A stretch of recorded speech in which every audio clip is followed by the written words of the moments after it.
వందనములు, స్తోత్రములు నాయన. అల్పులమైన మా పట్ల నీ కృపతో నాయన నిత్యము మమ్మల్ని బ్రతికిస్తున్నందుకు స్తోత్రములు నాయన. నీ యొక్క మాటలను స్మరణ చేసుకున్నట్టుకు మేము నీ యొద్దకు వచ్చి ఉండగా ఏమాత్రమో లొంగని ఈ శరీరాలను నీ వైపు తిప్పుతున్నాము నాయన. నీ మాటతో మమ్మల్ని కొట్టండి నాయన. యెహోవా దేవుడుగా గల జనులు గొప్పవారు మీరు చెప్పిన రీతిగానైనా నీ గొప్పతనాన్ని తెలుసుకోవడానికి లోతుల్లోనికి వెళ్ళి నువ్వు ఎంత మహిమ గలవారో, మీరు ఎంత పరాక్రమశాలో తెలుసుకున్నట్టుకు మా మనసును సిద్ధపరచండి. ఈ లోకపు మాయలో పడిన మా జీవితాలు లోకపు డంబం చేతనే బ్రతకాలని ఆ మాయలో పడిపోయి నీవెవరో ఎరగని స్థితిలో మూర్ఖత్వంలోనికి వెళ్ళిపోయిన మా బ్రతుకులను తీర్చిదిద్ది లోకం నుండి వేరు చేసి నీ కొరకు బ్రతికిస్తున్న విధానం కొరకు స్తోత్రములు తండ్రి. తీసుకుని వచ్చిన ప్రతి ఒక్క బిడ్డను బట్టి నీకు స్తోత్రములు నాయన. వచ్చిన వారి మనస్సులో ఏముందో నీకు తెలుసు.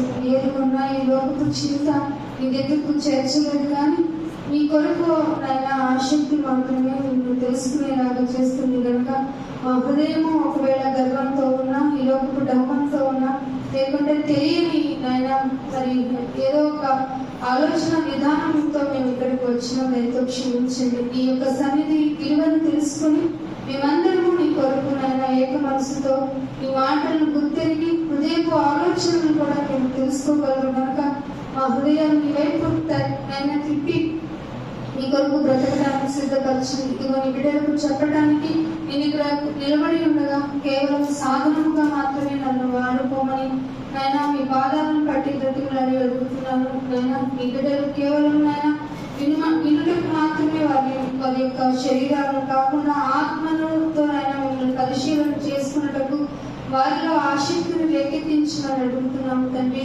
పరిశుద్ధాత్మదేవ మీ సహాయం మాకు అవసరం కనుక మీరు కూడా సోరుని నడిపించమని యేసుక్రీస్తు వారి అతి పరిశుద్ధమైన నామం మీ ప్రార్థన విన్నపం అడిగి వేడుకుంటున్నాము మా పరమ తండ్రి.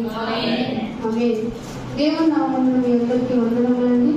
ప్రత్యేకంగా చాలా నెలల నుంచి ఇక్కడికి రావాలని ప్రయత్నిస్తున్న అంకుల్ గారిని దేవుడు మరి సమయాన్ని సానుకూలపరిచి తీసుకొచ్చిన విధానాన్ని బట్టి ధన్యవాదాలు తెలియజేసుకుంటూ ఉన్నాను. దేవుని యొక్క ఆలోచన, దేవుని యొక్క విధానము తెలుసుకోవాలి అంటే మీరు ఎగ్జాంపుల్ ఆయనే. వాక్యాన్ని ఆయన 2 సంవత్సరాలు గమనించి క్రైస్తవ జీవితంలో వాక్యాన్ని తెలుసుకొని బ్రతకడం, ఇంత లోతులతో ఆలోచించి బ్రతకడం, నడవటం, గడపడం అనేది చాలా కష్టమైన పరిస్థితి అన్నారు.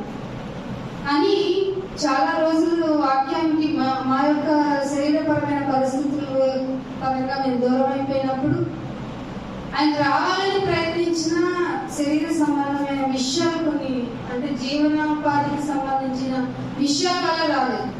ఇప్పుడు అర్థం చేసుకోండి, దేవుని సన్నిధికి రావడం నీ చేతిలో ఉండదు. ఇక్కడికి వచ్చి కూర్చోవడం అనేది నీ చేతిలో లేదు. ఆయన యొక్క ఇష్టం. ఎంత కృపను పొందుంటే మీరు ఇక్కడ ఉండుంటారు, ఎంత ఆయన యొక్క ఆశీర్వాదం మీ మీద ఉండుంటే మీరు ఇక్కడ ఉన్నారు. కాబట్టి సమయాన్ని సద్వినియోగం చేసుకోండి. వాక్యము దూరం అయిపోతుందని బైబిల్ చెప్తుంది. సమయము దొరికినప్పుడే ఆయన వెతుకువారు ధన్యులు. సమయాన్ని సద్వినియోగం చేసుకోవడం తెలియకపోతే అంటే మీరు ఎంత ప్రయత్నించినా, ఎలా వచ్చినా సరే ఇక్కడ ఉండిపోదాం, దేవుని కొరకు మాటలు నేసిపోదాం, పరలోకం వెళ్ళిపోదాం, హాయిగా జీవితాన్ని గడిపేద్దాం అనుకుంటే కుదరని పని. మీరు సాధన చేసుకోవాలి. ఎందుకంటే ఈ శరీరము నేను గొప్పంగా చేస్తూ ఉంటుంది. లౌకికమైన మనుషులతో కలిసిపోయేలాగా ఉండి ఇది బాగుందే, అనుకూలంగా ఉందే, ఇంతకంటే ఏముంది, నేను వెళ్ళొస్తున్నాను, ఉంటున్నాను, దైవభక్తి అన్ని విషయాల్లో కూడా చేస్తున్నాను అని అనిపిస్తుంది. కానీ ఎట్టి పరిస్థితుల్లో నీ శరీరం లొంగదు. అది అసలు పైకి కనిపించదు. చాప కింద నీరు కనిపిస్తుందా? అలాగే నీ భక్తిలో ఉన్న లోపము అస్సలు కనపడదు. అది ప్రతిరోజు ప్రతిరోజు మిమ్మల్ని మీరు పరీక్షించుకుంటే తప్ప వాక్యం యొక్క ఆ అర్థంలో మిమ్మల్ని చూసుకొని, ఓహో నాలో ఈ మచ్చ ఉందా, నాలో ఈ ఘోరమైన వ్యాధి ఉందా అని మీకు మీరు పరీక్షించుకుంటే, అందుకే మిమ్మల్ని మీరు పరీక్షించుకోండి అని చెప్తాను బైబిల్. కంటిలో నలుసును వెతకు, ఎందుకంటే మన కంటిలో ఏముంటుందట? దోమ ఉంటుందట. అది దేవుడు చూపిస్తుంది, దేవుడే చూపించాలి. మనుషులు చూపిస్తే అర్థం కాదు. మనుషులు చూపిస్తే ఏమంటావో తెలుసా? నేను ఎంత మంచిగా తెలుసా అంటావు. అర్థమవుతుందా? వాక్యాన్ని గమనించండి.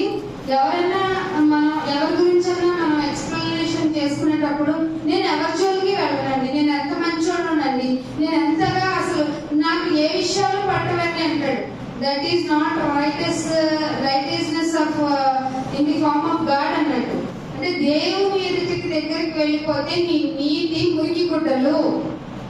ఇక్కడ అడగట్లా నువ్వు ఎవరితో ఉంటున్నావు, అసలు నువ్వు ఎలా ఉంటున్నావు, నువ్వు ఒక్కడిగా ఉన్నప్పుడు ఎలా ఉంటున్నావు, నలుగురిలో ఉన్నప్పుడు ఎలా ఉంటున్నావు, ఏ విధంగా నీ యొక్క ఆలోచనలు ఉంటున్నాయి, అదే నువ్వు. ఇన్ఫాక్ట్ నిజం చెప్పనా, నీ దగ్గర ఆండ్రాయిడ్ మొబైల్ ఉందనుకో, దానిలో చూసే ప్రతిదీ నువ్వే. ఏం చూస్తున్నావు? వంటల గురించి చూస్తున్నావా? అయితే వంటలు లెక్కవి. పంటల గురించి చూస్తున్నావా? పంటలు లెక్కవి. ఇంకేమన్నా ఘోరమైన చూస్తున్నావా? ఆ అక్కవి, ఆ అన్నవి, ఆ తమ్ముడివి. ఏమీ చూడటం లేదు, వాక్యాలనే చూస్తున్నావా? నీవు తండ్రిడు. ఎందుకంటే దాన్ని కూడా మనం వినియోగించుకోవాలి. చాలా మంది అనుకుంటారు మోస పద్ధతిలోనే వెళ్ళాలి, ఇలా అనుకొని అలా అనుకొని బ్రతికే కాదు. ట్రెండ్ ని సెట్ చేసేది మనమే. క్రైస్తవులమైన మనకి తెలిసిన ట్రెండ్ బైబిల్లో ఎప్పుడో ఉంచాడు దేవుడు. అందుకనే 22,000 సంవత్సరాల క్రితం వచ్చిన యేసు ప్రభు వారి యొక్క మాటలు ఇప్పటికీ లైవ్ లైవ్ లైవ్ ఇంకా సజీవంగా ఉన్నాయి. ఇంకొక బుక్ ఇలాంటిది ఏది రాలేదు కూడా. అందుకే వాక్యము మంచిది. నీ వాక్యమే నాకు దీపము, నీ వాక్యమే నన్ను బ్రతికించను. మాట ఎక్కడన్నా బ్రతికిస్తుందా? బ్రతికిస్తుందండి. డాక్టర్ దగ్గరికి వెళ్ళినప్పుడు ఎంత పెద్ద రోగం ఉన్నా కానీ ఆ డాక్టర్ వచ్చి ఏం పర్లేదు, నేను కొన్ని మెడిసిన్స్ ఇస్తున్నాను, లేదంటే కొన్ని ఇంజెక్షన్స్ ఇస్తున్నాను, కొన్ని రోజులు ఇవి వాడు తగ్గిపోతుంది అని చెప్పాడు అనుకోండి, అది ఘోరమైన ప్రాణాంతకమైన వ్యాధి అయినా మనలో తెలియని ధైర్యం వచ్చేస్తుంది. అవునా కదా? మరి ఒక ఆఫ్టర్ ఈ లోకపు నాలెడ్జ్ ఉన్నటువంటి మనిషి ఎదుటి అదే శరీరాకారం కలిగిన మనిషికి అంత భరోసా ఇస్తేనే, అంత చక్కగా అభయస్తం ఇచ్చినట్టు ఉంటుంటే, వాక్యము జీవము కలిగినది. నా యొక్క జీవ జలపు ఊటను తాగిన వాడు ఎన్నటికీ తప్పిపోనట్టు అన్నాడు. ఏ నీళ్ళు నోడుకోవడానికి వచ్చిన స్త్రీ లోకంలో ఉన్నటువంటి లోకపు దాహార్తిని తీర్చుకోవడానికి వచ్చిన సమరయ స్త్రీతో ఏమన్నాడు యేసుప్రభు వారు? నేనిచ్చు నీళ్ళు. అండర్లైన్ చేసుకోండి. ఆయన ఇచ్చే నీళ్ళే వాక్యము. నేనిచ్చు నీళ్లు త్రాగిన వాడు ఎన్నడు దప్పిక ఉండదు. ఈ భరోసా మీకు ఏమన్నా అనిపించిందా? అంతే, ఇమీడియట్ గా కొండగట్టిందట. సమరస్త్రీ ఊరంతా ఊరిలోకి వెళ్ళిపోయి, నేను చేసినవన్నీ నాతో చెప్పిన వాడు అంటే నాకు ఎంత కోపం వచ్చిందో అనలేదట. నేను చేసినవన్నీ నాతో చెప్పిన వాడు ఉన్నాడు చూసారా, అతనే మెస్సయ్య అని ఊళ్ళో తీసుకొచ్చిందంట. ఏం భక్తండి! సమరయ స్త్రీ లోకపరమైనటువంటి విషయానికి, లోకపరమైనటువంటి అవసరానికి వెళ్ళి యేసు ప్రభువు తనతో చెప్పినటువంటి మాటల్ని చూశారు. అవి వినేసి నేను చేసినవన్నీ నాతో చెప్పాడు చూసావా, ఆయనే ఈ లోకానికి రక్షకుడని ఊరలందరూ పట్టుకొస్తే అసలు నువ్వు వాక్యాన్ని పట్టించుకున్నాను. నేను ఇప్పుడే చదివాం యెషయా గ్రంథం ఉత్తర పత్రికలో ఏం చదివారు? వినటానికి వింటారు, గ్రహింపరు. చూడండి, యెషయా గ్రంథము 6వ అధ్యాయము 9వ వచనము. అందరూ బైబిల్ ఓపెన్ చేసుకోండి, మాటలు కుదిరితే రాసుకోవడానికి ప్రయత్నం చేయండి. ఆయన నీవు పోయి ఈ జనులతో ఇట్లను, మీరు నిత్యము వినుచుతురు గాని, మీరు నిత్యము వినుచూ ఉంటారు కానీ తప్పు ఎక్కడ జరుగుతుందో తెలుసా? నేనేమెక్కడానికి గ్రహింపరు. అందుకే ఇంటికి వెళ్ళగానే మీ మాటలు ఎలా ఉంటాయంటే లోకంలో వాళ్ళు మాట్లాడినట్టే మాట్లాడేస్తారు. కోపం వస్తే తమాయించుకోలేరు, బాధ వస్తే తమాయించుకొని నా దేవుడు ఉన్నాడు కదా అనుకోలేరు. రోగం వస్తే భయపడిపోతారు. అప్పులేని నేనెట్లా చింతలో పడిపోతారు. అయ్యో నాకు బిడ్డ లేదే, అయ్యో నాకు తండ్రి లేదే, అయ్యో నేను అనాథనే, నాకు డబ్బు లేదే, నాకు వసతులు లేదే అని ఏడుస్తారు. కాబట్టి మీరు నిత్యము వింటారు. దేవుడు ఎంత కృపనిచ్చాడండి మీకు. నిత్యము వినేలాగుంటే మీరేం చేస్తారు? గ్రహించడం లేదు. What is the power of the God word అనేది మీ దృష్టికి వెళ్ళడం లేదట. యెషయా గారి బాధ ఇది. ఎంత గొప్ప ధైర్యమో తెలుసా దేవుని మాట అంటే. అమ్మ నాన్న ఇచ్చిన భరోసా కూడా ఉండదు. ఒక భార్య భర్తకి ఇచ్చిన భరోసా లాగా ఉండదు. ఒక స్నేహితుడు ఇంకొక స్నేహితుడికి ఇచ్చిన హామీ లాగా ఏముండదు. అంతకు మించి ఎవర్ లాస్టింగ్. దాని మీనింగ్ ఏంటో తెలుసా? Ever lasting. అసలు మీకు ఆ భరోసాని ఏమైనా గ్రహిస్తున్నారా? గ్రహించడం లేదే. కాబట్టి వింటారు. ఎంత బాగా చెప్పావు నాయన అనేసి ఇక్కడ మాత్రం మంచి వాక్యం వినిపించావు నాయన. నీటికి వెళ్ళి మళ్ళీ కదా రాజు వచ్చే ఏదో ఉంది కదా, రెడ్ వచ్చే మొదలెట్టే అన్నట్టుంటుంది. బాధ కలగగానే నీలో ధైర్యం ఎందుకు పుట్టడం లేదు అంటే నువ్వు గ్రహించడం లేదు అంతే. నాయన నేను ఎట్లా అవుతున్నావు, నేను ఎట్లా చేయను, నాకు బట్టలు లేవే, తిండి లేదంటే పిచ్చిస్తున్నా గొప్పడు అంటే ఊరుకోనాయన ఎప్పుడు అట్లా ఎందుకు. వాటి పొట్టులు లేదురా, కానీ వాటిని పోషిస్తున్న వాటి కంటే ఏమిటో వినపడలే. ఈ మాట అన్న వాళ్ళు ఇంటికి వెళ్ళి నాకు ఇది లేదు అది లేదు నేర్చాలంటే దేవుడే మీకు సాక్షి. అర్థమవుతుందా? వింటకు మట్టుకు వింటున్నారు ప్రభు, వీళ్ళు గ్రహించడం లేదు. ఎంత బాధాకరమైన విషయం ఉంటుంది. గ్రహించేయండి, మీరు గ్రహించేయండి. దేవుని మాటను మీరు గ్రహించాలనుకోండి మీకు నిద్ర రాదు. ఆసక్తి విషయంలో మందం రాదు. మీకు ఇంకా ఆసక్తి పెరుగుతుంది. ఆసక్తి విషయంలో మందులు కాక దేవుని మాటను ప్రేమతో అపేక్షించండి. అపేక్ష తెచ్చుకోండి, అంటే ఇష్టం తెచ్చుకోండి దేవుని మాట. ఇది మీకు దేవుని వాక్యం అనేది వింటే ఏముంటుందిలే, గ్రహిస్తే ఏముంటుందిలే, ఉపయోగం ఏముంటుందో, రేపు పొద్దు నేను పనికి వెళ్ళకపోతే నా రూపాయి ఎవరు ఇస్తారు, నాకు ఎలా జరుగుతుంది, నేను ఎట్లా, నా బ్రతుకు ఎట్లా, నా కుటుంబం ఎట్లా. నో నో నో, దేవుని మీద ఆధారపడితే తప్ప నీకే సమస్య లేదు. ఇది నిజం. కానీ ఆయన ఏమంటారు తెలుసా? నా మాట విని గ్రహించండి. మీరు ఇప్పటికీ మీ మనసులో సాతాను కలిగేసి అనుమానం ఏంటో చెప్పనా? ఏం చెప్పినా రేపు పొద్దున్న నా కష్టం నేను పడాలి, నా కారు నేను తీయాలి, నా ఆటో నేను తీయాలి, నేను మాత్రం ఉద్యోగంకి వెళ్ళాలి, మా మాదిరిలా బ్యాగ్ పెట్టుకుని కంపల్సరీ వెళ్ళాలి. ఇక్కడ ఆ పాస్టర్ గారు కూడా ఏదో ఒకటి మనందరిలో చింత కలగజేసేవాడు ఎవడో ఉన్నాడు. జిత్తులు మరి నక్కవాడు. ఏమండి అదేం చేస్తుంది తెలుసా? అవకాశాన్ని అస్సలు వదులుకోదు. గర్జించు సింహం వలె అది నువ్వు చింత పడతావు అనేదో వచ్చేది నీ హృదయంలోకి. ఎడవ చెప్పు బాకి మీకు ముద్ద పెడుతుందా? చెప్పు ఖచ్చితంగా పెడుతుంది. కానీ నీకు ఆ విశ్వాసాన్ని కలగజేయదు. నీలో ఎంత ఉండాలంటే విశ్వాసం. నిజమా? ఆవగింజ చాలట దేవుడికి. ఆవగింజంత విశ్వాసం ఉంటేనే పర్వతం ఇక్కడ నుంచి అక్కడ పోవంటే పోతుందట. ఏంటండి అంత విశ్వాసం కూడా మనకి లేదా? ఎన్ని సంవత్సరాల నుంచి అనుసరించి మీరు వినుటకు మట్టుకు వింటారంటే గ్రహించటం లేదు.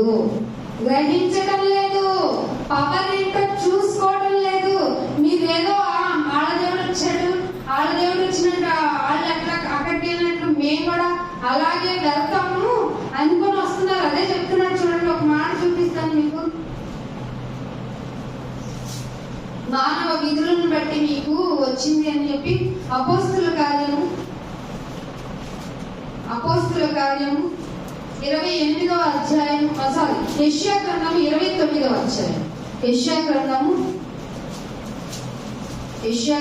29వ అధ్యాయం 29వ అధ్యాయము 13వ వచనం.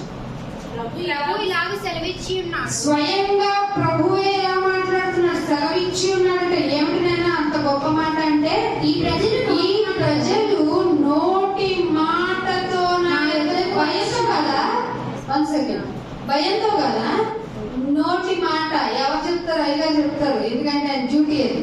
లేదంటే ఒక గొప్ప విశ్వాసి, ఒక హానెస్టీ, ఫెయిత్, ఫెలోషిప్ కలిగిన వాళ్ళు వచ్చి చెప్తారు, మా మందిరానికి రండమ్మా, మందిరానికి వాళ్ళ కోసం వాళ్ళు నష్టపరించలేక ఒక వారం వెళ్తామని మొత్తం అంతే. ఏమిట? ఈ ప్రజలు నా యొద్దకు నోటి మాటతో వచ్చుచున్నారు, పెదవులతో ఘనపరుస్తున్నారు. ఏం దేనితోనట? పెదవులతో ఘనపరిచేటువంటి హీనమైన స్థితి అనేది. ఆయన స్టేటస్ తెలుసా? Creator of the world. ఆయన కుమారుడు వల్ల ఆయన లేకుండా ఏది ఈ భూమిలో కాదు, క్రియేషన్ గెలాక్సీలో, ఇంత పెద్ద గెలాక్సీకి మళ్ళీ ఇంకొన్ని కొన్ని కొన్ని కొన్ని నక్షత్రాలు, వేల కోట్ల మిలియన్ల నక్షత్రాలు.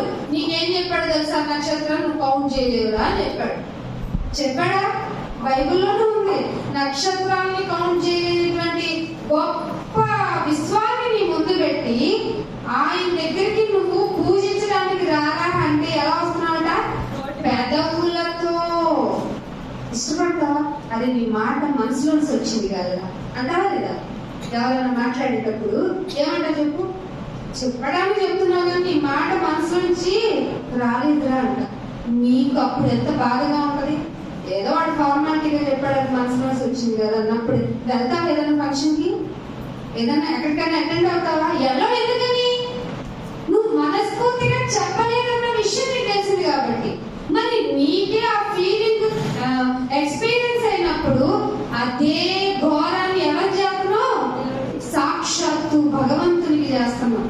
సాక్షాత్తు నీకు జీవాన్ని, ప్రాణాన్ని, ఇదిగో నిన్ను పోషిస్తూ, నిన్ను కాపాడుతూ, నీకు ఆయుష్ని పెంచుతూ, వాత్సల్యతను పెంచుకుంటున్నాడట. పెంచుకోవాల్సిన అవసరం, నిన్ను చూడగానే ప్రేమ పుట్టాలి కదా ఆయనకి. ఎందుకు ప్రేమను పుట్టించుకుంటున్నాడంటే నిన్ను చంపుకోవడం ఇష్టం లేక.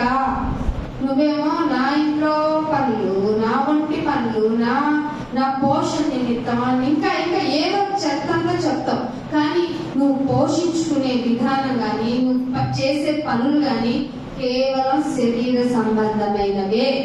శరీర సంబంధంగా ఎత్తిన వాడెవడు వెళ్ళడు, మరణానికి వస్తాడు వాడు, అంతే అని చెప్పేశాడు బైబిల్ రోమా పత్రికలో. ఏమంటున్నాడు ఇక్కడ? మీరు వింటకు మట్టుకు వింటారు కానీ నోటి మాటతో నా యొద్దకు వస్తున్నారు, పెదవులతో నన్ను గణపరుస్తున్నారు కానీ తమ హృదయం కావాల్సింది ఏమిటి? నీ మనస్సు. దానికి లింక్ అయి ఉన్న నీ హృదయం. మనస్సు శరీర సంబంధమైన విషయాలను కోరుకుంటది, హృదయము దేవుడు పెట్టిన దీపము. ఆ దీపం నీ అంతరంగాలన్నిటిని పరిశోధిస్తుంది. సీసీ నీలోనే పెట్టాడు దేవుడు. ఎక్కడికి వెళ్తున్నాను అంటే నీకు చెప్పాలా అంటావు, ఎక్కడికి వెళ్ళాలంటే ఎక్కడికి వెళ్ళలేదు అంటావు. వెంటనే నీ మనసు అంటది, నీకు తెలీదా ఇప్పుడు అబద్ధం చెప్పావు కదా అంటే మూసుకో, సైలెంట్ గా అంటావు నీ మనసుని. అంటావా? ఎక్కడికి వెళ్ళొచ్చంటే టైం పాస్ చేసావు. మీ మనసు చెప్తుంది కదా, ఎందుకు సమయం దుర్వినియోగం చేసుకుంటున్నావు? తెలియనోడు ఎలాగో చేసుకుంటున్నాడు, తెలిసి నువ్వు చేసుకుంటున్నావు అంటే నీకు కఠినమైన శిక్షగా.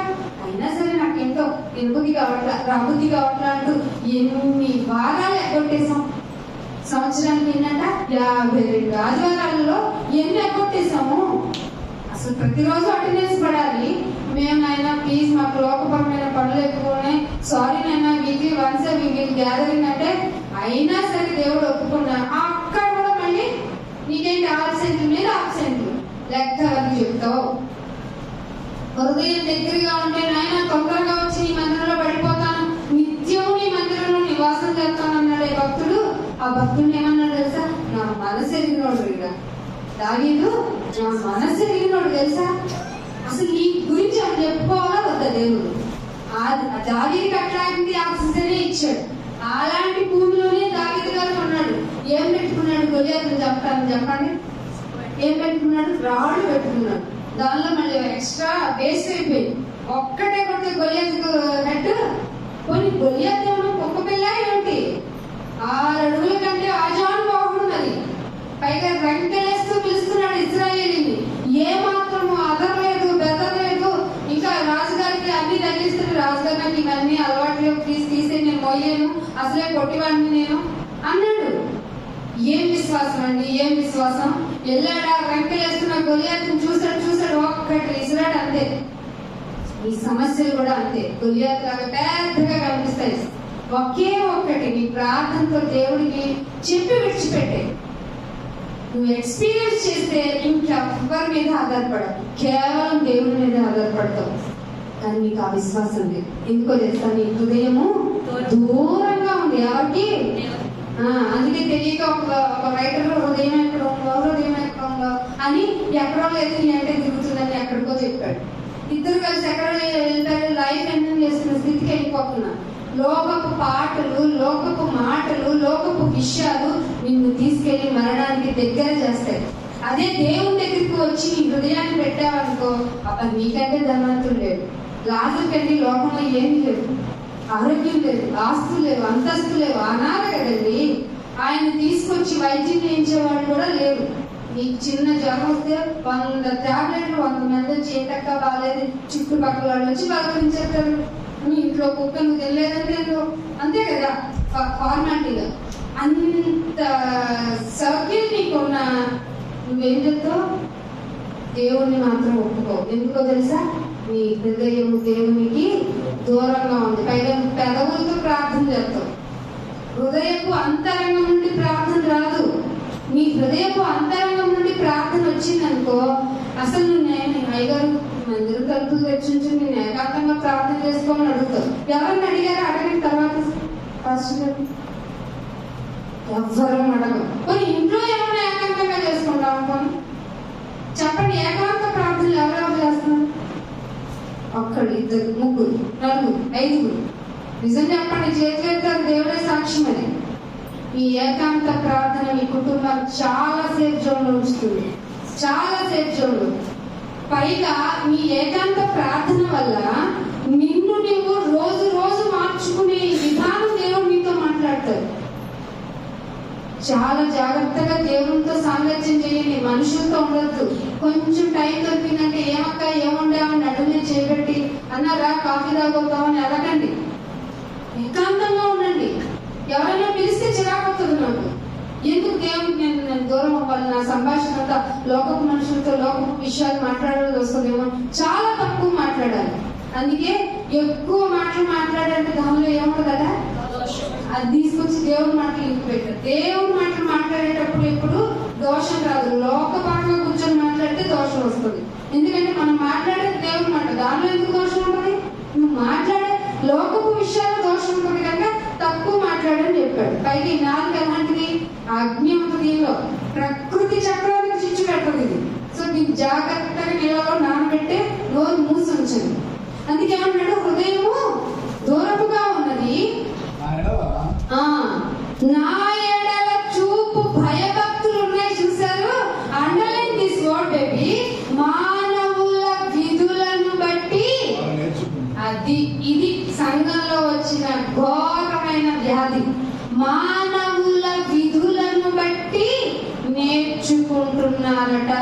దీనికి కారణం ఏమిటంటే హృదయం దూరం అయిపోయింది, పెదవులతో గణపరచడం నేర్చుకున్నాం, నీకేమి అర్థం కావట్లేదు. దేవుడు ఎంత గొప్పవాడు అని నీ మదిని తట్టే వాక్యాన్ని నువ్వు గ్రహించటంలా.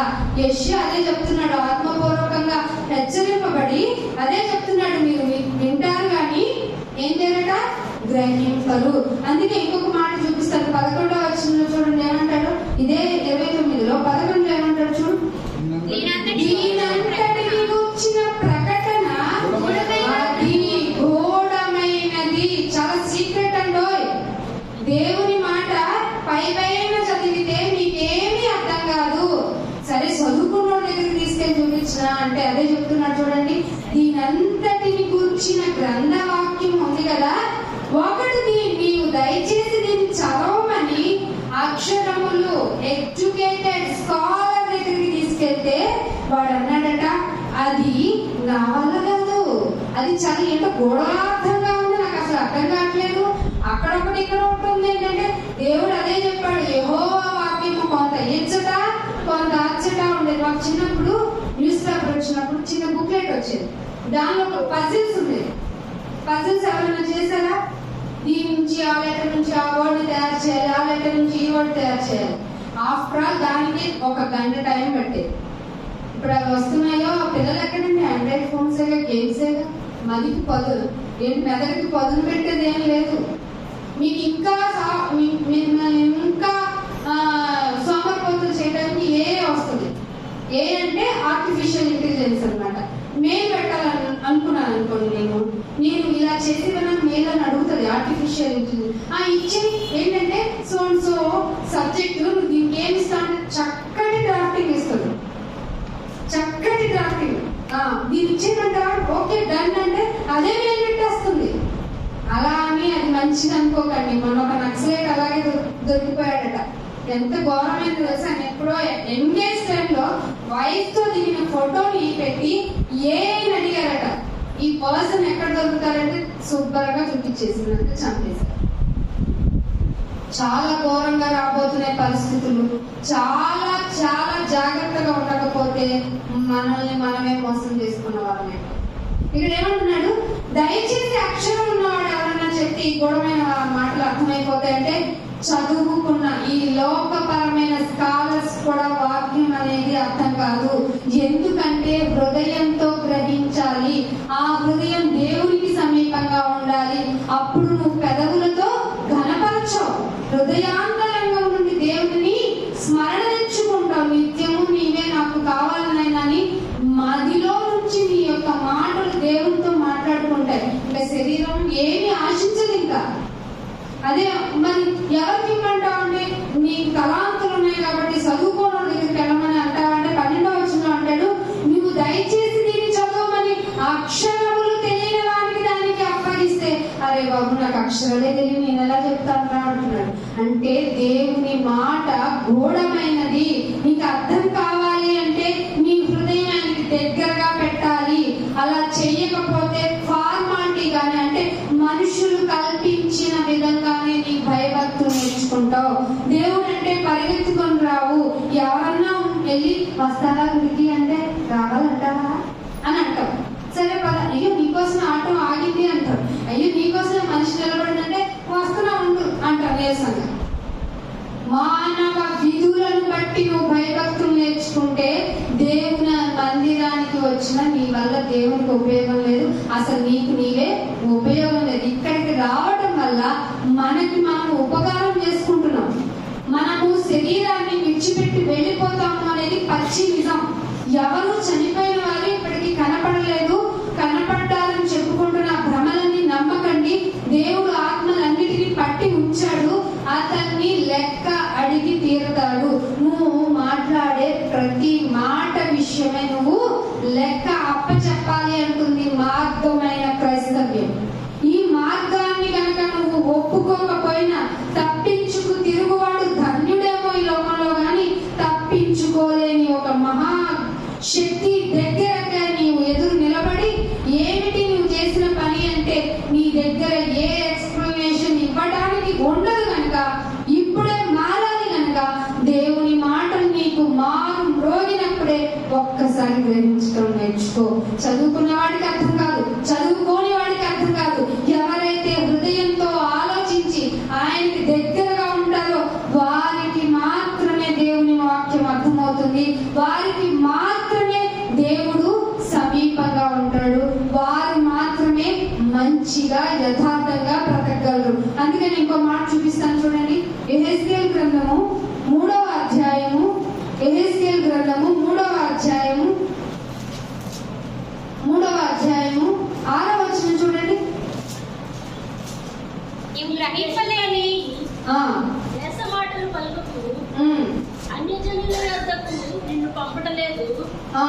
అట్టి వారి యొద్దకు నేను నిన్ను నీవు గ్రహింపలేని ఏస మాటలు పలుకు అన్యజనుల యొద్దకు నేను పంపటంలా.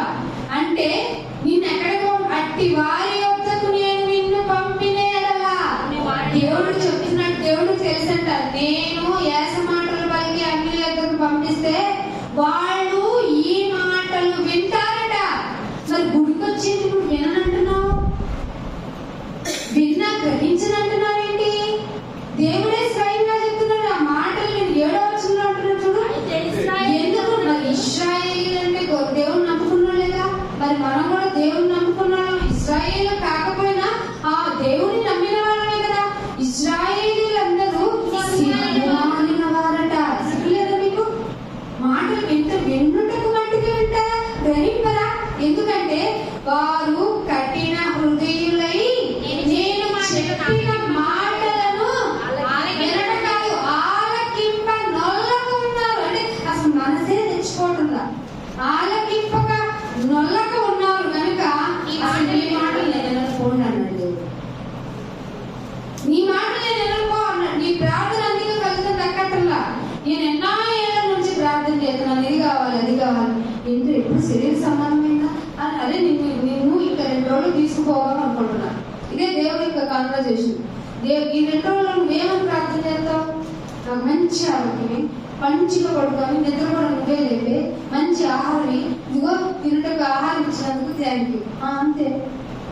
అయితే నీ వల్ల నాకేంటో ఉపయోగం అంటే ఆ ఉపయోగం ఏం లేదు. నేను ఉన్ననాడు బ్రతికేస్తాను, సుఖముగాను మంచిగాను గడపాలి కదా. నేను భూమి మీద అయ్యేయో అంతే కదా. పొద్దునైతే పక్కకి చదివించారు కదా, 1వ అధ్యాయం 6-7 వచ్చిన కలిసి ఉంటుంది కదా. ముందుగా సిద్ధపరచిన, నువ్వు పుట్టక ముందే నీకోసం పని ఉంది. ముందుగా సిద్ధపరిచిన సత్క్రియలు చేయడానికే క్రీస్తునందు మనల్ని కుమారులుగా ఆయన ఎంచుకున్నాడు. నువ్వైతే పెద్ద డైరెక్ట్ గా నీ భక్తి, నీ పూజ, నీ యొక్క ఎన్నో దీపాలు పెట్టి హారతి, ఈ ఏమిటి టెంకాయ, లేకపోతే పెద్ద గెల, ఇంకా అప్పుడే పెట్టిన గుడ్డు, ఏదో ఫస్ట్ ఫలాలని రమ్మంటారు. ఇశ్రాయేల్ రమ్మని నువ్వు తెస్తావు ఇక్కడికి. నిన్నేమన్నాడు తెలుసా? ఇశ్రాయేల్ సిగ్గుమాలోరా, నువ్వు వచ్చిన మాట వినరా, నీ హృదయం నాకు దగ్గరగా పెట్టండి ఊరుకోకూడదు. నువ్వు వాళ్ళందరికీ చెప్పావు కదా, అయ్యే చేస్తా నాకు అయ్యేసిన అంటే నీకు సిగ్గు లేదు అంటున్నాడు. నేను అన్నా సిగ్గుమాలిన వారలారా, నా మాట ఎందుకురా వినరు మీరు? నొల్లకున్నారంటే హృదయంలో తిష్టేసుకొని కూర్చున్నాను. నేను అనుకో దీనికి ఫలితం రాదనుకుంటున్నారా? ఖచ్చితంగా జరుగుతుంది. మయన్మార్లో ఎంతమంది చచ్చిపోయారు చెప్తారు? 1600 మంది. బిల్డింగ్లు పడిపోయింది, బ్రిడ్జిలు పడిపోయింది, అయ్యో రోడ్లన్నీ పోయింది. దాదాపు 10,000 మంది ఎక్స్పెక్టేషన్. అసలు అంత చెప్పిన వాళ్ళు ఎంతమంది ఉన్నారు? ఎందుకు నువ్వు నేను క్షేమంగా ఉన్నావు? ఢిల్లీలో పంపించింది, అయ్యో కృష్ణాలో పంపించలేమనుకున్నారా ఏంటి? జిల్లా పేరు మారింది కాబట్టి ఏమైనా పంపించదంటారా? మీరు గమనించారా? మీకు ఎప్పుడైనా తగ్గిందా? ఈ భూమి తిరుగుతూనే ఉంది. అది 1,11,600 కిలోమీటర్ల వేగం. అసలు కదలటం లేదండి. ఆఫ్టర్ ఆల్ భూమిలో ఉన్న టెక్టోనిక్ ప్లేట్స్ కదిలితే ఎంతమంది పోతున్నారండి? గమనించావా? ఎవరి కోసమే ఈ భూకంపాలు గమనించావా? నీ ప్రార్థన సరిగ్గా ఉండకపోవడం వల్ల. అందుకే ఒక మాట చూపిస్తాను చూడండి.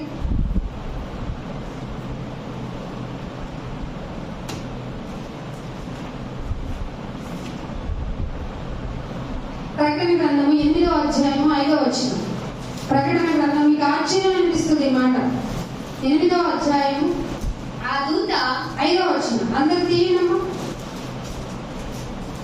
మీరు 2వ వచనం నుంచి ఇంటికి చదవండి. 4వ వచనం అయితే కొంచెం అర్థమవుతుంది. చదవమ్మా. అప్పుడు ఆ ధూప ద్రవ్యముల పొగ పరిశుద్ధుల ప్రార్థనలతో కలిపి దూత చేతి నుండి పైకి లేచి దేవుని సన్నిధిని చేరేను. ధూప ద్రవ్యముల పొగ మన ప్రార్థనలతో కలిసి పరిశుద్ధ దేవుని సన్నిధికి చేరితే ఆ దూత ధూపార్తిని తీసుకుని 5వ వచనం బలిపీఠం పైన ఉన్న నిప్పులతో దాన్ని నింపి భూమి మీద పడవేయగా ప్రార్థన చేస్తే నెమ్మది వర్షము సగంగా ఉండాలి కదా. ఆ బలిపీఠము పైన ఉన్న నిప్పులతో దాన్ని నింపి భూమి మీద పడేసిందంట. అప్పుడే వచ్చినాయంట ఉరుములు. ఎంత ఉరుములు అవుతుందండి మీకు? వర్షాకాలంలో ఉరుములు ఎక్కువైంది అంటే మీ ప్రార్థనలే దానికి కారణం. జాగ్రత్తగా ప్రార్థన చేయండి. ఉరుములు పడి చచ్చిపోతున్నారు తెలుసా? ఎంత పొల్యూటెడ్ ప్రేయర్స్ చేస్తున్నారు మీరు. ఇది నిజం కదా? మీరు ప్రార్థన చేయటం వల్ల బలిపీఠం పైన ఉన్న నిప్పులు దానితో నింపి భూమి మీద పడవేస్తే ఉరుముల ధ్వని, మెరుపుల భూకంపములు కలిగాయి. ఏం కలిగాయి? మయన్మార్లో ఎంతమంది చేశారు? దేవుడు ఒప్పుకొని ప్రార్థన, దేవుడు ఇష్టపడని ప్రార్థన. చదివారు ఎప్పుడైనా? ప్రకటన గ్రంథం మొత్తం ఆఫ్టర్ అన్నది ఏమనుకోకండి, దేవుడు చాలా చాలా ముందే చెప్పేశాడు. ఇంకొక మాట చూపిస్తాను చూడండి, యోహాను సువార్త 3వ అధ్యాయంతో 19వ వచనం చూడండి. యోహాను సువార్త 3వ అధ్యాయం 19వ వచనం. 3వ అధ్యాయం 19వ వచనం. ఆ తీర్పు, అందుకే తీర్పు తీర్చేశాడు దేవుడు. ఏంటంటే ఏమని తీర్పు తీర్చి ఎప్పుడో వెళ్ళిపోతే తీర్పు కాదు. మీరు ఎప్పుడైతే సత్య సంబంధమైన వార్త నీ చెవికి వచ్చినా నువ్వు మారనట్టు, విననట్టు, విన్నా గ్రహింపకున్నట్టు నీ హృదయాన్ని ఇస్తే దేవుడు దూరంగా పెట్టావు, తీర్పు తీర్చేశాడు దేవుడు. అప్పుడు ఏం జరుగుతుందంటే, వెలుగు లోకంలోనికి వచ్చిన, అంటే వెలుగనగా వాక్యము లోకంలోనికి వచ్చిన తమ క్రియలు చెడ్డమైనందున.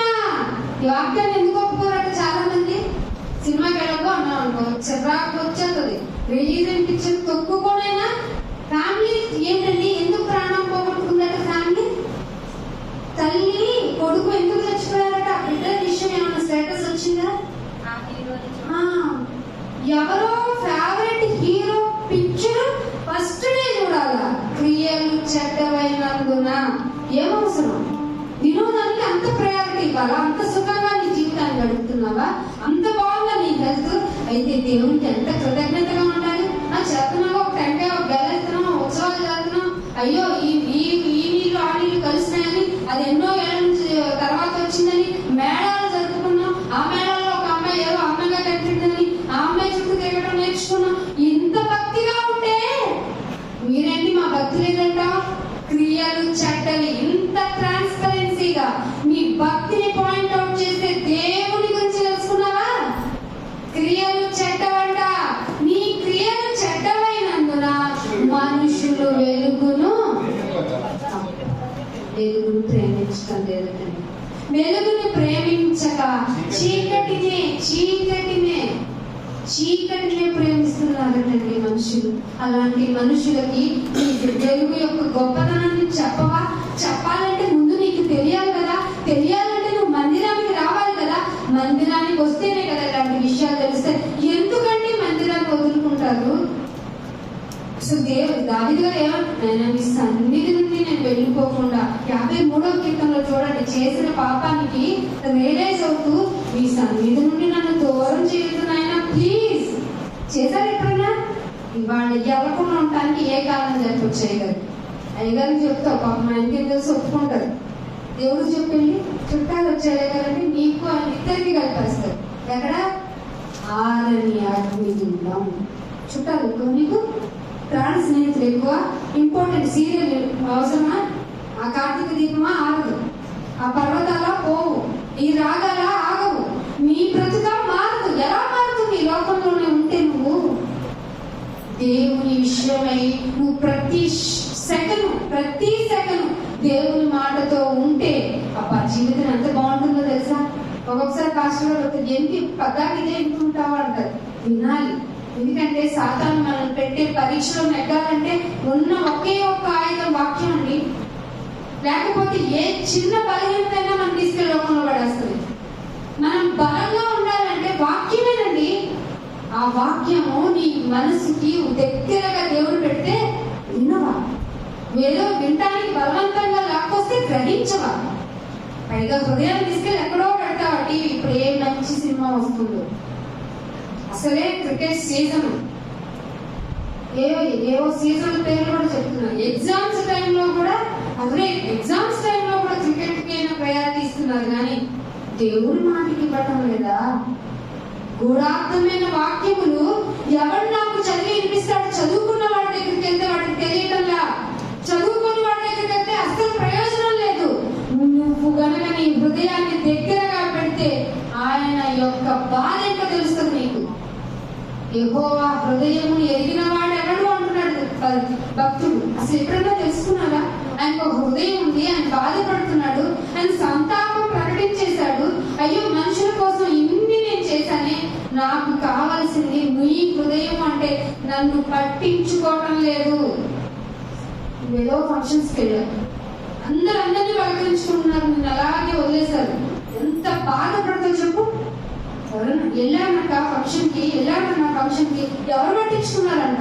ఈ లోకపరమైన విషయంలో, ఈ లోక సంబంధమైన వ్యవహారాల్లో నిన్ను పట్టించుకోకపోతే ఆ బాధ తట్టుకోలేక అందరికీ చెప్పుకుంటామే. నిన్ను పోషిస్తున్నాడు సుమా, నువ్వు అడిగింది ఇస్తున్నాడు సుమా, నీకు నచ్చింది, నీ కంటికి ఇంపుగా ఉన్నది. ఎవరి జంతువుల్ని ఆకుకూరలు ఇచ్చినట్టుగా ఇచ్చాడంట దేవుడు. వండుకు తినంటారా, రుచిగా ఉందని ముక్క నలుపుకొని మూలుగు కూడా లాక్కుని తినేస్తున్నావు. కానీ అరే ఈ మూలుగు ఇంత రుచిగా ఈ జంతువుని బలి చేసి నీకు ఇచ్చానే, నన్ను గ్రహించవేంట్రా, నా బాధను అర్థం చేసుకోవేంట్రా, నేను నీ కన్న తండ్రిని కదరా అంటే పట్టించుకునేవాడు లేదు ఈ లోపల. అందుకే భూకంపాలు నీ ప్రార్థనానికి వెక్కసమైపోయింది. అందుకే ఇంకో మాట లేవికాండం 26వ అధ్యాయం చూడండి. లేవికాండము 26వ అధ్యాయం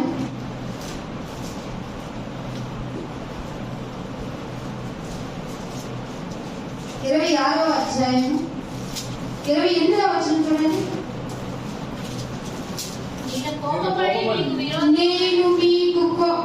నేను కోపపడి మీకు విరోధంగా లేస్తాను రోయ్.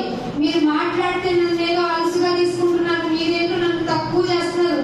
మీరు ఒకటి గుర్తుపెట్టుకోండి, మీరు గనక ఏ విషయంలో అయినా తగ్గిపోండి, కానీ దేవుణ్ణి గనక తక్కువ చేశారా మిమ్మల్ని ఈ లోకంలో బతికి బట్ట కట్టలేదు, పరలోకంలో అంతకన్నా ఛాన్స్ లేదు. అందుకే దేవుడు ఏమంటున్నాడు, నేను కోపపడి మీకు విరోధంగా లేచదను, నేనే మీ పాపములను బట్టి ఒకసారి కాదు, 2 సార్లు కాదు, 7 అంతలుగా మిమ్మల్ని దండించేస్తాను. ఒకసారి కదా, ఒక్కసారి బతకట్టలేము. మీకు తెలియదు ఆయన గురించి. ఆయన కోపం, ఆయనంట అగ్ని దహించు అగ్ని కాదు, పైగా దాన్ని దహించు అగ్ని ఏంటి, మామూలుగా కాదు. అది 7 అయితే ఏమవుతుందో నరకంలో వారి పురుగు చాలన్నమాట. అందుకే 29వ వచనం అంటున్నాడు, అది మీరు మీ కుమారుల మాంసం తినేస్తారు, మీ కుమార్తెల మాంసం కూడా తినేస్తారు. అంటే ఇంత కఠినం అయిపోతారా మీరు? ఖచ్చితంగా కఠినం అయిపోతారు. 31లో చూడండి ఏమంటాడు, నా మనస్సు మీ యందు అసహ్యపడును. చిచి ఎంత అసహ్యం మీరంటే నాకు అంటున్నాడు. నేను మీ పట్టణములను పాడు చేసేదను. మొన్న ఒక పట్టణం ఏంజల్ ఆఫ్ ది హెవెన్ అని అంటారట. ఆ పట్టణంలో అందరు జస్ట్ పర్సన్స్ ఉన్నారంట. కాల్చి చెందుకు వచ్చిందబ్బా, ఆర్మి కాల్చి చెందిపోయిందబ్బా. గమనించారా? ఏమో మీకు అవుతుంది, ఏమో మీకు హృదయం ఉంటే, గ్రహించే మనసు ఉంటే మరింత భయపడి బ్రతకాలి కదా. అందుకే ఏమంటున్నాడు, మీ పట్టణాన్ని పాడు చేస్తాను, మీ పరిశుద్ధ స్థలాలను కూడా పాడు చేస్తాను, అసలు మీ వాసన గల వాసనను నేను ఆగ్రాణించను. ఆయన ఫస్ట్ లో మీరు దహన బలి అర్పించండి, సమాధాన బలి అర్పించండి, ఆ బలుల అర్పణను నేను ఆగ్రాణిస్తాను అన్నాడు. ఎందుకు ఆగ్రాణిస్తానన్నాడు తెలుసా? ఒక జంతువు బలైపోతుంది అని నీ హృదయంలో రియలైజేషన్ వస్తే, ఆ యొక్క తలంపును బట్టి, ఆ యాక్టివిటీని బట్టి నేను నిన్ను ఆగ్రహిస్తాను రా. నువ్వేం చేసావు? బలి చేయాలని నీకు పాపం చేశాను, బలి చేస్తున్నానంటూ మొదలెట్టావేంటి? మానవ విధులను బట్టి భయభక్తులు నేర్చుకున్నావా నువ్వు వినవా మాటని? వినను, అయితే నేను శిక్షని 7 చేస్తున్నాను అంటాడు. 36వ వచనం కూడా ఏమంటాడు, మీలో మిగిలిన వారు ఇంత 7 చేసి చంపితే అయినా కొంతమంది బట్టగట్టారంట. వాడినంట, మీలో మిగిలిన వారు తమ శత్రువుల దేశంలో ఉంటే మీ హృదయాల్లో ధైర్యంగా ఉంటారనుకున్నారా ఏంటి? ఆ ధైర్యం ఎలా ఉంటుందో తెలుసా? కొట్టుకొని పోతున్న ఆకు చప్పుడు కూడా భయపడిపోతాడు. అర్థమవుతుందా మీకు? ఆయన ఎంత భయం పుట్టిస్తాడో. కొట్టుకొని పోతున్న ఆకు చప్పుడుకి భయమా? ఆకు చప్పుడుకు భయపడి ఆకు చప్పుడే వారిని తరిమేస్తుంది. ఖడ్గము ఎదుట నుండి పారిపోయినట్లు వారు చప్పుడు సౌండ్ అయితే పారిపోతారంట. ఆకు సౌండ్ కి భయపడిపోతారు. ఏమీ లేనట్టు ఖడ్గం ఎదురొచ్చిన చిన్న చప్పుడేమో అని, అమ్మో ఎవరో ఖచ్చితంగా నన్ను చంపేస్తారని పారిపోయే విధంగా ఎవరు తరిమేవాడు లేకపోయినా నువ్వు పరిగెడుతూనే ఉంటావు. ఇన్ ది సెన్స్ ఏంటంటే, మీ జీవితంలో నీకు నెమ్మదే ఉండదు. అర్థమవుతుందా దేవుడు ఎంత కఠినమైన వాడు? మాట వినకుంటే పైగా మీరు వినినట్టుగా నటించి గ్రహించడంలా ఏం చేయాలి చెప్పండి? మరి ఏం చేయాలి చెప్పండి? అందుకనే తరుమువారు లేక 37వ వచనం తరుమువాడు లేక అయ్యేవారు ఎవరు చూడకపోయినా ఖడ్గంతో ఎవరు పొడచడానికి వచ్చేస్తున్నారు. అందుకే మీరు అప్పుడప్పుడు చూడండి, నేను ఎంత భయం, నాకు ఎవరో వెనకొచ్చి నన్ను తరిమొత్తున్నట్టుగా ఉంది, ఎవరో నన్ను పొడిచేస్తున్నట్టుగా ఉంది, అందుకే నిద్రలో తుళ్ళి పడి లేచాను అన్నారా ఎవరన్నా మీతో? లేకపోతే మీ ఓన్ ఎక్స్పీరియన్స్? అయితే మీకు శిక్ష జరుగుతుంది. భయం పుట్టిస్తాను. ఆకు చప్పుడుకు భయపడిపోతావు నువ్వు. ఎవరు తరమకుండానే ఖడ్గంతో ఇంకొక చోట రెండ్రా చిటికేసి పిలుస్తున్నాను మిమ్మల్ని అంటాడు దేవుడు. ఇవన్నీ చదువుతున్నారని మీకు భయం వస్తుంది అసలు? అందుకే నేను ముగించడానికి వస్తున్నాను. ద్వితీయోపదేశకాండము 28వ అధ్యాయం, ద్వితీయోపదేశకాండము 28వ అధ్యాయము 64వ వచనం చూడండి. 64వ వచనం.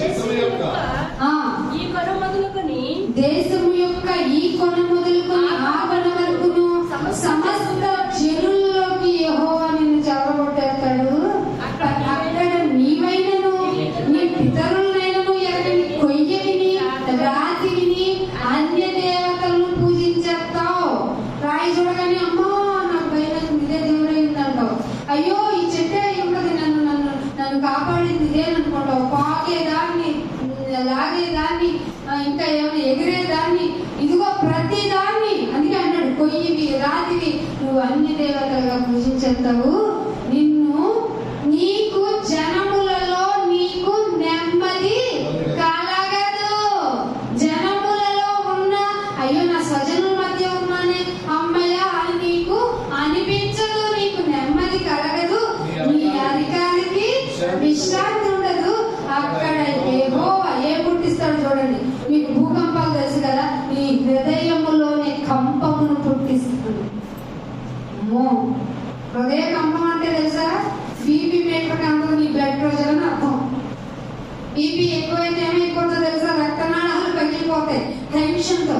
అంతే కదండి. నిద్ర ఎక్కడ పడుతుంది? ఆకు చప్పుడుకే నీకు భయం కలిగితే, అయ్యో ఎవరో వచ్చి తరిగినట్టు నీకు భయం కలిగితే, అనుక్షణం నెమ్మది లేకుండా నువ్వు ఉంటే నీకు ఏం పడుతుంది?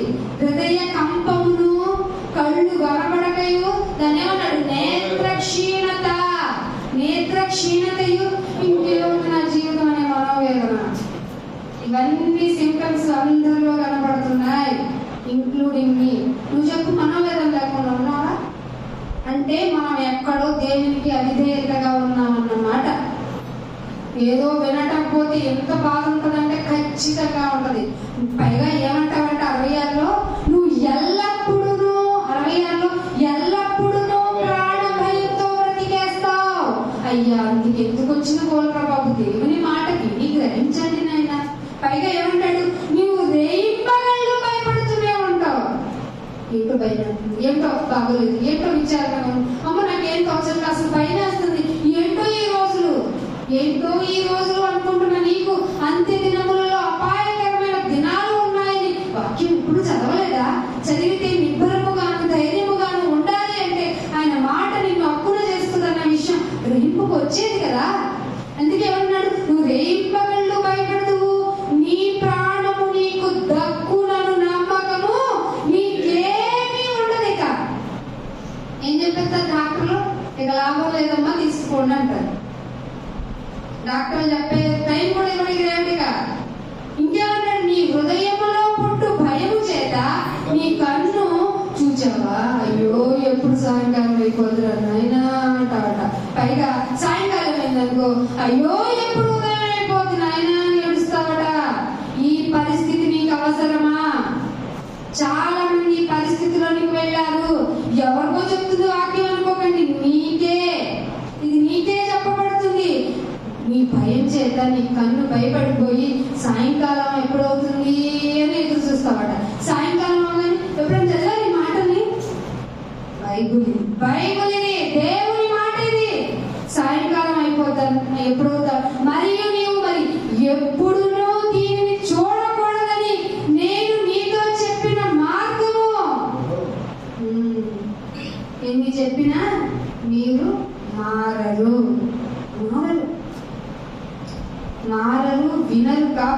పరిస్థితి మీరు నాకు చదివారు కదా 11వ వచనం, ఎప్పటి వరకు ఇలాంటి పరిస్థితి వస్తుంది ఆయన అని అడిగాడంటే యెషయా గారు. ఇదిగో ఇవన్నీ ఎక్స్పీరియన్స్ చేసిన తర్వాత నీ అంతం అవుతుందా అని చెప్తున్నాడు. అందాక నాకు టైం వస్తుందా? ఖచ్చితంగా. ఎందుకంటే అంతా ఒకేసారి పోగు చేద్దాం, అప్పుడు కాల్చేద్దాం అంటావు కదా చెత్తని. అందాక చెత్త ఎక్కడే ఉంటుంది, అక్కడే ఉంటుంది. అర్థమవుతుందా? 4వ వచనం ఇంకొక మాట, ఇర్మియా గ్రంథము 6వ అధ్యాయం 10వ వచనం చూడండి, ముగించేస్తాం. ఇర్మియా గ్రంథము 6వ అధ్యాయం 10వ వచనం. ఇర్మియా గ్రంథము 6వ అధ్యాయం. నేను ఎవరితో మాట్లాడగలను? వింటారని నేను ఎవరికి చెప్పాలా? ఎవరికి సాక్ష్యం ఇచ్చారు? ఎవరికి సాక్ష్యం ఇవ్వాలి? ఏమని సాక్ష్యం ఇవ్వాలి? అరే మీకు ఫుడ్ పెడుతుంది ఎవరో తెలుసా, సాక్ష్యం చూపించారా లేదా? అరే మిమ్మల్ని పోషిస్తుంది ఎవరో, మీకు ఎవరు మిమ్మల్ని ఆపద నుండి మీకు తెలిసిన దానికి కృతజ్ఞత చెప్తున్నారు, సభ పెడుతున్నారు, బూందీ పెడుతున్నారు, లడ్డు పెడుతున్నారు, ఓకే. నీకు తెలియకుండా నేను నీకు అనేక కార్యాలు మేలుగా చేస్తున్నాను, దానికి ఏం పెడతావు చెప్పు? ఏం పెడతావు చెప్పనా? నన్ను ప్రచురం చెయ్యి. ఎందుకంటే నా మాట వెళ్ళకపోతే అబద్ధమే నిజమని నమ్మేస్తున్నారు. ఆ అబద్ధం నిజం అవ్వకూడదంటే నిజమై ఉన్న నీవు నిజాన్ని తీసుకుని లోకంలోనికి వెళ్ళు, అందుకు బలలో చేతులు వెయ్యి. ఇదిగో ఇంత గొప్ప బాధ్యత నాకు ఇచ్చావా అని ఆరాధన చెయ్యి, స్తుతి చెల్లించు. అవన్నీ వదిలేసి ఎవరి గురించి చేస్తారంటే ఇక్కడికి వచ్చినది ఇచ్చిన రక్షణ ఎలాంటిది? లోకంలో ఎవరు లేదు. సాక్షాత్తు దేవుడు నీకు ఇచ్చి స్వయంగా ఇచ్చాడు. సాక్షాత్తు దేవుడు ఇచ్చాడు. దేవుడే కానీ ప్రత్యక్షమే నీకేం వరం కావాలి అనే కథలు అమ్మకుండా నిజంగానే ఆయన ప్రత్యక్షమయ్యి, అరే నీకు ఏది అవసరం లేదు, నీకు కావాల్సింది ఏంటో తెలుసా? నేనున్న లోకం. ఎందుకంటే తరతరములకు నివాస స్థలం ఆయన మనకి. సర్వలోకం కూడా కాదు, ఆయనే మనకు నివాస స్థలము. అక్కడికి వెళ్ళాలంటే నేను పరిశుద్ధుడనై ఉన్న ప్రకారం మీరును ఆ కాన్సెప్ట్ కి రండి. కానీ మీరు క్రియలు చెడ్డమైనందున వెలుగుని నమ్మటం లేదు. వెరీ సీరియస్ మ్యాటర్, మీకు ఇన్ఫార్మింగ్, వెరీ సీరియస్. ఏమంటున్నారట? తన మనస్సు వినటానికి నేను ఎవరితో మాట్లాడాలి, ఎవరికి సాక్ష్యం ఇవ్వాలి? వారు వినుటకు, అండర్లైన్, వారు వినుటకు తమ మనస్సును సిద్ధపరచుకొనరు. దేవుడు బాధండి. వారు వినుటకు తమ మనస్సును సిద్ధపరచుకొనరు గనుక నెరవేరలేదు. దేవుడు చెప్తున్నాడు, ఎందుకు పెట్టలేదు? నువ్వు అమ్మాయికి పెడితే అసలు ముందు సిద్ధపరచుకోలేదు మనస్సుని. ఇంకేమంటున్నాడు? ఇదిగో వారు యెహోవా వాక్యమునందు దేవుని సంతోషము. దేవుని సంతోషం చెప్పండి. ఇప్పుడు మిమ్మల్ని తీసుకెళ్లి లోకంలో వదిలేస్తే ఏ విధంగా సంతోషపడతారు చెప్పండి? ఖచ్చితంగా లోకంలోనే సంతోషపడతారు. అయ్యో ఏంటి రోజు ఆరాధన జరగలేదా, పాస్టర్ గారు తీయలేదా, రాలేదని బాధపడే ఒక్క ఆత్మ చూపించండి. ఇక్కడ తలుపు తీసేకపోయినా ఆ మెట్ల మీద ఉండి మేము ప్రార్థన చేసుకుని వెళ్ళామనే విశ్వాసం చూపించండి. మీరు ఇవన్నీ చేయరు కనుక ఖచ్చితంగా వీళ్ళ మనసులను ప్రేరేపించి తాళాలు తీయించి ఇదిగో మైక్ సెట్టింగ్ పెట్టించి మీ చెవులకు వినబడాల్సిందే. ఎందుకంటే ఇది సాక్ష్యం అవ్వాలి. ఏమంటున్నారు అక్కడ? యెహోవా వాక్యమందు సంతోషము లేని వారై దాన్ని రిజెక్ట్ చేసేసారు. ఎవ్వరు లేదు. ఎందుకు అంటే సాక్ష్యం. నువ్వు రేపు వెళ్ళి అడుగుతావు కదా, ఎందుకమ్మా పండు తిన్నావంటే, ఎందుకురా అయ్యా తాత పితామహ ఎందుకు తిన్నావా ఫుడ్ అంటే, నీ అవ్వ తినేసి నువ్వు చేసావు కదా అవ్వని. ఎవరావిడ? అవ్వమ్మని చేసావు కదా. అవ్వమ్మ నువ్వెందుకు తిన్నావే అవ్వ అంటే, ఇదిగో నువ్వు ఇచ్చిన బాగుంది కదా తయారు చేసావు అంటే నీ తప్పులే లేవా? తినొద్దు అన్నప్పుడు తినకూడదు కదా. తిన్నానైనా సారీ నైనా రియలైజ్ అయిపోయాను కాళ్ళు పట్టుకోవడానికి అన్న వచ్చారా మన గొప్ప పితరులు? పాపానికి పాత్రదారులు ఎవరు వచ్చారా? అది మన క్యారెక్టర్, మన జీవితంలో ఇమిడిపోయింది. తప్పు చేశాము నాయనా దయతో క్షమించండి అనేటువంటి లక్షణం లేని ప్రజానికం మనం. అందుకే మీరు మొదటి నుండి ఎర్రోళ్ళరా మీరు నమ్మరు అని చెప్పాడు దేవుడు. మన వెర్రిని, మన యొక్క అవిధేయతని, మన యొక్క ఏమంటారు ఇంకొకటి ఒప్పుకొని ఆ లక్షణాన్ని వాక్యంతో కొట్టించుకొని నువ్వు నాయన నాకు చేసిన మేలు ఎంతది అంటే నేను నీ సన్నిధిలోనికి రావడానికి కూడా అర్హత లేని వాడిని కదా, నువ్వు నన్ను పిలిచినది నాకు మంచి. ఎట్లా ఉన్నాడంటే తప్పిపోయిన నా కుమారుడు పందుల దగ్గర దొరికే పొట్టు తిన్నాడంట. అసలు పందులు అంటేనే ఇస్రాయేలుకి అసహ్యం. ఆ పందులతో పడుకుని ఆ పందులు తినే పట్టు తిన్నాడంటే ఏ తండ్రిగా రాణిస్తాడా? నీకేమో ఆ ఉపమా ఒక కలలాగా ఉంది, దానిలో దేవుని ప్రేమ కనిపించదా. అంత కుమారుడు అంటే దూరంగా నుండి చూశాడట తండ్రి. చూసి పరిగెత్తుకుంటే తండ్రి వెళ్ళి ఆలింగనం చేసుకుని ఉంగరాన్ని తొడిగి చెప్పులు తొడిగి నా కుమారుడు తప్పిపోయిన కుమారుడు వచ్చాడన్నంత రీతిగా నిన్ను నన్ను పిలుచుకుంటే ఆయన మాటని వినకుండా నిర్లక్ష్యం చేసి తృణీకరిస్తే ఆకు చప్పుడుకు గడిచిపోయేంత నెమ్మది లేని పరిస్థితికి నువ్వు వెళ్ళిపోతున్నావు. ఆల్రెడీ వెళ్ళిపోయావు, అది నీకు తెలుసు. దేవుడు గద్దిస్తున్నాడు, ఇకనైనా మారు, నువ్వు ఇకనైనా నా గురించి తెలుసుకొని నా ఎదుట ప్రాధేయపడి నేనిచ్చిన రక్షణని పొందుకున్న రక్షణని నిర్లక్ష్యం చేయకుండా నా కొరకు నువ్వు బ్రతికితే పరలోకం ఇచ్చేస్తాను. ఒకవేళ నువ్వు నమ్మలేదా శిక్షకు పాత్రగా చేస్తాను. ఎఫెసీయులకు రాసిన పత్రిక 5వ అధ్యాయం 2వ వచనం చదవండి, ముగించేస్తాను, కంక్లూజన్ చేస్తాను ఈ పాఠానికి. ఎఫెసీయులకు రాసిన పత్రిక 5వ అధ్యాయం. క్రీస్తు మిమ్మల్ని ప్రేమించి, క్రీస్తే మనల్ని ప్రేమించాడు. నువ్వు అనుకుంటున్నావు నేను దేవుడిని ప్రేమించాను కాబట్టి ఇక్కడ ఉన్నాను అనుకున్నా. తప్పు. దేవుడి ప్రేమ నిన్ను ఆకర్షించింది. అర్థమవుతుందా? దేవుడు నువ్వు ఇచ్చే డబ్బుల కోసం నేను ప్రేమించిన, ఆయనకి అసలు డబ్బుతో పని లేదు. డబ్బు మనం పెట్టుకున్న ఒక ఇది వ్యాపకం, దానికోసం చచ్చిపోతున్నాం. ధనాపేక్ష సమస్తమైన కీడులకు మూలం. ధనం పెరిగింది అయ్యారు, మంచిగా అభివృద్ధి చెందానంటే నీ కీడు బాగా ముదిరిందని అర్థం. బైబుల్ చెప్పిందండి, నన్ను ఏమనకండి, ఎలా నుండి దేవుడితో నేను మాట్లాడుకోండి. ఏమంటున్నాడు ఎఫెసీయులకు రాసిన పత్రిక? క్రీస్తే మిమ్మల్ని ప్రేమించి పరిమళ వాసన. ఏది క్రైస్తవుని వాసన? ఎవరితోనైనా మాట్లాడొచ్చట. ఎవరితో మాట్లాడలేమట? విశ్వాసులతో మాట్లాడలేమట. కడ్డువుగా కంచు మోగినట్టు మోగుతారు, కనకంపు మోగినట్టు మోగుతారు. ప్రేమ లేదు కదా ఈ క్రైస్తవుల మధ్య. సో ఏమన్నారు పౌలు గారు? నువ్వు వ్యర్థుడవే, కంచు మోగినట్టు మోగిన, అసలు సమస్తము నీ ఆస్తిని కూడా అప్పగించేసిన నీలో ప్రేమ లేకపోతే కంచురా బాబు, ఈ క్రైస్తవుడు అన్నట్టుగా బ్రతుకుతున్నారు. అందుకే పరిమళ వాసనగా ఉండుటకు మన కొరకు తన్ను తాను దేవునికి అర్పించుకున్నాడంటే అర్పణగా. నువ్వేం అర్పిస్తున్నావు? నిజం చెప్పు.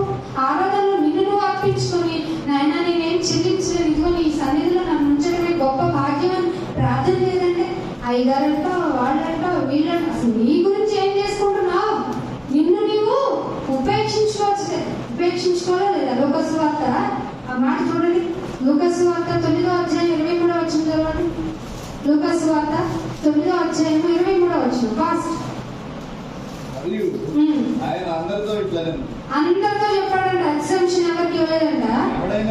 ఎవడైనాను అందరితో చెప్తున్న మాట ఏంటంటే, ఎవరైనా నన్ను వెంబడించాలనుకుంటున్నారా? అయితే ముందు నీకేం కావాలనుకుంటున్నావో అట్లా వదిలిపెట్టు. తర్వాత నేనేమైపోతానో అన్నది కూడా తీసే. నాకు రోగం వస్తే ఎట్లాగా, నా కుటుంబం ఎట్లా అనేది కూడా పక్కన పెట్టే. ముందు నిన్ను నీవు ఉపేక్షించుకొని, నిన్ను నువ్వు వదిలేసుకొని ప్రతి దినము తన సిలువను ఎత్తుకుంటే నెమ్మది ఉంటుందండి. కొరడాలు కొడతా ఉంటాయి, లోకపు కొరడాలు కొడతా ఉంటాయి. ఏంటమ్మా మీరైనా భక్తి అంటే సమాధానం చెప్పాలి. మీ విశ్వాసమునకు ఏంటి కారణం, హేతు ఏంటి అంటే ఆన్సర్ అని చెప్తాం. మా నమ్మకం అయితే అంతనప్పుడు లేకపోతే పోను అనుకో, నేను తీసుకెళ్ళి దేవుడు పడేస్తాడు అక్కడ. హేతు అడుగు ప్రతి వానికి సమాధానం చెప్పాలి. నువ్వు ప్రతి దినము సిలువను ఎత్తుకొని నన్ను వెంబడించంటే కాసేపట నువ్వెచ్చిన జీవితం గడుపుతానంటాడండి. అంటే మనుషులు కల్పించిన భయభక్తుల్లో నువ్వు ఉన్నావు అనమాట. దేవుని హృదయపూర్వకంగా నమ్మటం లేదు. సరే అయితే గుర్తుపెట్టుకో, ఆకు చప్పుడైనా నువ్వు భయపడిపోతావు. ఖడ్గంతో ఎవడో నన్ను పొడుస్తున్నాడు అన్నట్టు నీ జీవితంలో నెమ్మది లేకుండా ఉంటావు. అట్లాంటి పరిస్థితుల్లోకి నువ్వు వెళ్లకుండా ఉండాలంటే ఇదే అనుకూల సమయము, ఇదే రక్షణ దినము. క్రీస్తును నమ్మండి. నమ్ముకున్న మీరు, రక్షణ తీసుకున్న మీరు ఆ టేబుల్ ఏంటో దాని పరమార్థం ఏంటో ఎరిగి ఆయన కొరకు బ్రతుకుతారని ఆశిస్తూ ఇంతటితో నా మాటలు ముగిస్తున్నాను. చిన్న ప్రార్థన చేసుకుందాం. కంక్లూజన్ ప్రార్థన. మీ హృదయాలను ఏ విషయంలో దేవుడు మిమ్మల్ని హెచ్చరించాడో జ్ఞాపకం చేసుకుంటూ ఆరాధనకు ఆయత్తమని కోరుకుంటూ నా ప్రార్థన చేస్తున్నాను. గమనించండి, ప్రార్థనలో ఏకీభవించండి. మహోన్నతుడ, మహాగణుడ, ఎంత గొప్ప తండ్రిని నాయన, ఎంత ప్రేమను మా మీద చూపిస్తున్నాను.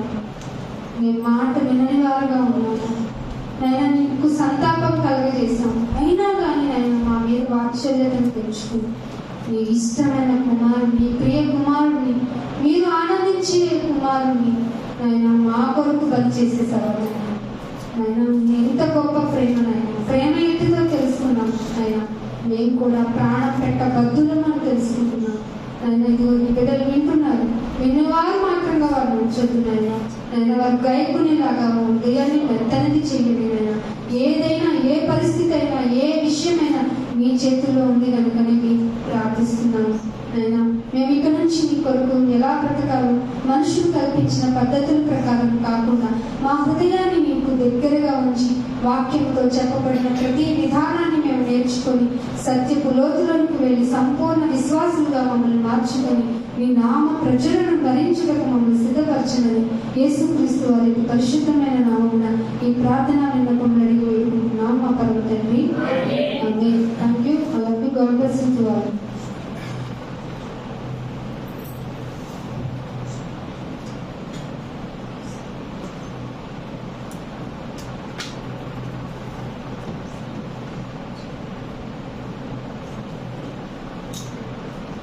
మంచిగా